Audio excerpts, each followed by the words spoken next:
Jeff Gluck from The Athletic. What was your name again? My name is Jeff Gluck from The Athletic. Denny gave quite an extensive, like, 8-minute breakdown of everything from his view. So I wanted to run a couple things by you because he had some assumptions about what you were thinking based on what he was thinking. So you initially went low to avoid a lap car, and he felt like that opened the door. So I guess first of all, like, why did you do that? Well, the lap cars were right in the middle of the groove. With 3 laps to go, there was 4 of them that were just right where I wanted to be. So I had to do something, and I didn't want to lose momentum, and I was hoping that, you could catch a break, and as soon as I got to him, the front of my car just didn't turn as well, and that's really where his tire deficit, or our tire deficit showed up. In clean air, we were, where we needed to be, and ran faster than we had run all day. So, the thing that it comes down to is the call that Rodney made and putting us in control of the race. We got a good restart. And just the lap cars didn't play out for us, and some of the choices that I made allowed that gap to go away, and then it was defense from there. So he said, so once he got position on you, he felt like... Wait a second, he never got position on me. Well, in 1 and 2, he was side by side. Yeah. So he felt like you both were going down the backstretch, like pedaling it. Like he thought that you were both kind of trying to decide with each other, like who really wants to lead here, because he thought if he led, that you would probably get behind him and push him up the track. For sure. So, did you feel that way? And then he thought his mistake was that he should have had the power position on you on the bottom instead of going on the top and letting you do that. I agree with that. Yeah. I think, for me, I knew that he was close enough that he was going to take a shot, and, as soon as he got the opportunity. And I knew I didn't need to be in the 3rd lane. I knew he was going to try to, go through the middle lane and just try to get into the left rear and get me out into the 4th lane, and there's just no grip out there. So I knew going in the corner, I'm like, I'm going down here. He's going to hit me. I just need to survive the hit.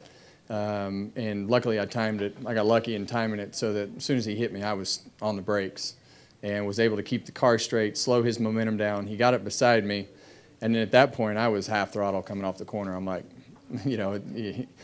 at that point you want to have the last shot, going into turn 3, and he let off a bunch, and I'm like, okay, well that's fine. I'll take the bottom here, and just I didn't know what he was going to do from there. As soon as I saw him, I just kind of let the car have its head, and he got into the right rear quarter panel, and I was coming up at the same time to try to block, and it knocked the front end out from underneath his car, and we were able to drive up off the corner. So it turned into a wild finish. Just honestly because I didn't get through the lap cars, navigating the lap cars well enough in the groove that I was running. I had to do something different, and our car was just at a little bit of a deficit there, once we got to dirty air. We'll come down here to Davey, then over to Mark and Nate. Davey Siegel with Front Stretch. So Kevin, on the initial restart, did you think you were sitting duck? And then once you got out to about half a second lead, but then Denny started creeping in on you, did you think that it was over at that point, and what was your mindset once he? Yeah, he never really crept in on me. We were able to, to kind of maintain 4/10 to 6/10, maybe down to 3. And then he made a big mistake there with like 3 or 4 laps to go, and he got back far enough to where he had some cleaner air and got back to about the same gap. And I just didn't want to. I didn't want to make big mistakes. I didn't want to just miss the entry. I just needed to hit my marks on entry and get the car rotated.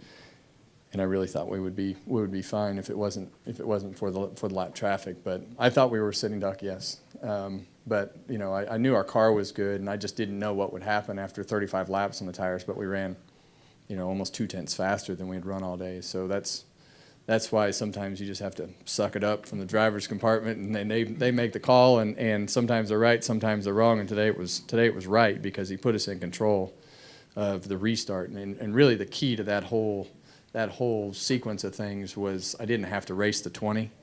I got a good jump on the restart. The 20 and the 11 got me that, racing side by side, got me that 4 to 6/10 gap, and it pretty much stayed there. And and as soon as we ran 4 or 5 laps, my confidence level went way up, just because of the lap times the car was running, and I could drive it in the corner further and let off the brakes more, and everything just got better. So he knew that the car was better than I thought it was, and the only thing that really worried me was when Kyle shot by me early in the race on those 2 tires, and so we needed to just get through the first 2 laps, and we were able to do that. What did this little guy think of the lobster?